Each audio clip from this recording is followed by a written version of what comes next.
welcome back to my channel. Today I wanted to talk to you about the things I wish I hadn't bought in 2023. I figured that since a lot of you have found my channel because of my art hauls, it made sense to go through what I'm not that excited to use for the next year. So first up, and I've got it in front of me because it makes a great thing to put things on, I got this clipboard from Jackson's, the Capoletto. It's made in Italy. It has a nice big clip.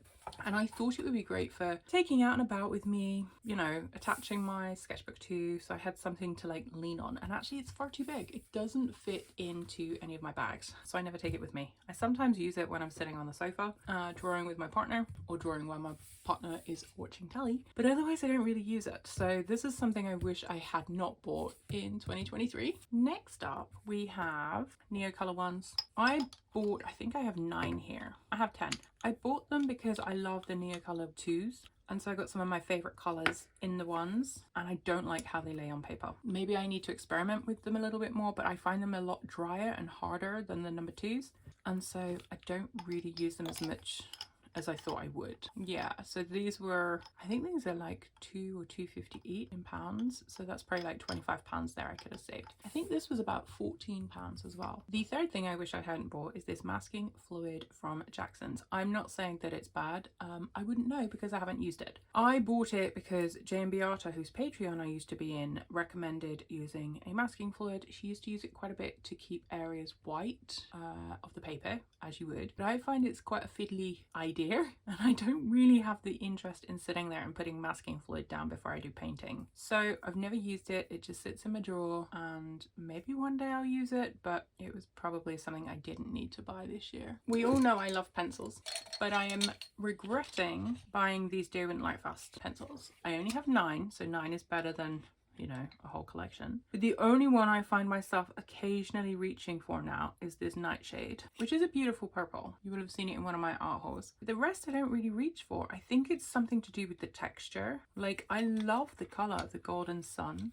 I think that's a beautiful colour, and the Dark Honey. When you put them down on paper, they don't lay down in a nice clean way like my Luminance or my Polychromos do. So I don't find myself reaching for these very often at all. In fact, never. And they are probably another thing I could have not bought this year. Now, this one may be surprising for you, but I am regretting heartily the amount of money I have spent on Poscas this year. There are a couple I love to use. I really like this orange one. The beige is pretty nice. But in terms of the others, I find myself very rarely reaching for them. They're quite chunky to take with. I don't like that I can't refill them. It seems quite wasteful. The colours that I initially got were very bright and garish, and I never used them. The black and the whites were the first I ever owned, I think. And then these longer, taller ones, which I don't know. I just find myself very rarely using them. I have been using this one more often, the slate grey, the smaller slate grey, because I can put it in my bag and take it with me. But for me, the whole benefit of Poscas are the size of them and getting colour down quickly, and I just find that I don't use them as often as I thought I would. Apart from these two, I really love these ones. The orange, light orange, and the beige. Those are winners. So that's quite a bit of money there I could have saved had I not have been as gung-ho in purchasing them. But the problem with Poscas is quite often I will just pick up a couple when I'm at the art store uptown, and you can't test them out. And I think that's the problem, is if you can't test them out, you don't really get an idea of what they're going to look like on the page, because the caps are not proof of the colour inside. So that's another thing that I could have gotten away with not buying this year. Item number 6 on my list. I hope you can see everything. I've got a different setup because I've moved my room around, and I cannot find the attachment for my normal setup. So next on my list, my Roman Schmalls. Now that is going to horrify so many people who use their Roman Schmalls. And maybe my problem is that I have put all my watercolors into their own branded palette. So this is full of Roman Schmalls. I have my Winsor & Newtons together. I have my Schminkies together. But I find I don't reach for these very often because they're so sticky. And I know that's because of the way that they're made. But I mean, I probably would have included my Senneliers as well, except my Senneliers I bought the year before, so they don't count. But I did buy these Roman Schmalls this year. They're very sticky, and I don't reach for them very rarely because they are so sticky. So I need to come up with a plan. Like, do I leave them on my desk and then just make sure to use them at home? Maybe I take them upstairs and they're my bedside table kit. I don't know. But I very rarely reach for them because of the stickiness. and I would hate to think how much money I spent on those. The next thing is, oh my goodness, this is a little bit heavy.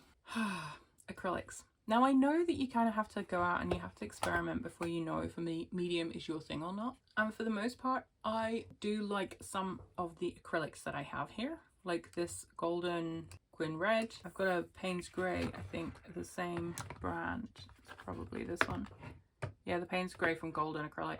I like those. What I'm not enjoying when I have used them a couple times are these Atelier Interactives. I just find the consistency not my thing at all. You will have seen these in an art haul because I ordered them from Jackson's. I ordered them when I had signed up for a Laura Horn online course to learn more about using them. And maybe I will enjoy using them when I finally get around to doing the birds, painting birds course by Sandy Hester I bought a couple of months ago and I haven't had a chance to do it yet. Maybe then I'll enjoy them because I know that she works with acrylics more. Maybe it's that I associate them with more abstract stuff that Laura Horn does and I'm not really an abstract person. So I don't know, but those are one. That's the seventh thing I could have not bought this year.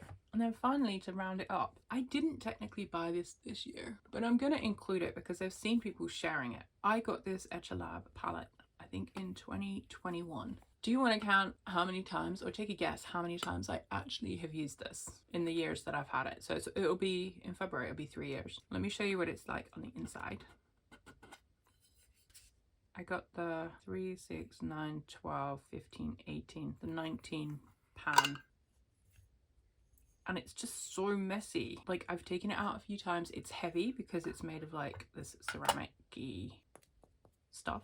It's heavy and I very, very rarely use it. Now I keep it upstairs by my bed. So if I want to do any painting upstairs, like little doodle paintings in my sketchbook up there, I can. And you know what? It's been up there for about 9 months and I've never once used it. And it's right by my bed. It's not like I don't see it. It's right there. And I think this was about 40 or 50 pounds at the time. So again, something I could have done without. Maybe I should in 2024 dedicate myself to using each of these products for 1 month to see if I can start enjoying them. But these are definitely the most regretted items that I have bought, mostly in the last year. The Etchalab, as I said, was 2021. So I hope you enjoyed that video. I thought it would be a nice change. I will have my December art haul video coming up very, very soon because I've already recorded it, because obviously I'm not going to buy anything else at this time of year. So thank you so much for watching. If this is up before the holidays, then Merry Christmas to those who celebrate, Happy Holidays to those who don't. If it's up after Christmas, then Happy New Year for the upcoming day. Thank you so much for being here this year. It's been really lovely to get to know you and to see the community building around my channel. It's been fabulous, and I will see you in my next video. Take care. Bye.